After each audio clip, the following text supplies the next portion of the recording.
આપણા ખેતરમાં હે ટીટોળીના 4 ઈંડા હતા, એમાંથી 3 કમ્પ્લીટ ફૂટી ગયા, બસા થઈ ગયા, અને એક છે ને અંદર બસું થઈ ગયું ને ઈંડું હજી એમને એમ છે, થોડુંક ફૂટ્યું. તો નીકળવાની કોશિશ કરે, હું તમને બતાવું.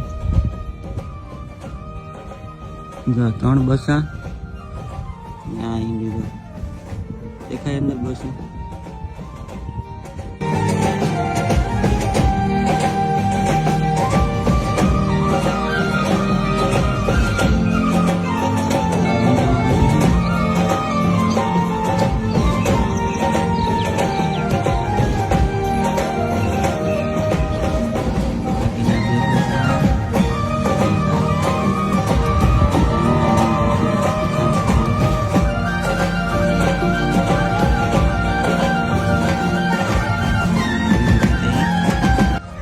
ઈંડામાંથી બારોબાર નીકળી જાય, આપણે બોલાવે નહીં.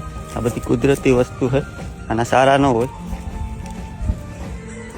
એ રીતના છે. આજે આપણે લાઈવ જોવા મળ્યું અને મેં તમને એ બતાવ્યું. તો પેજમાં નવા હોય ને તો ફોલો કરતા જઈએ.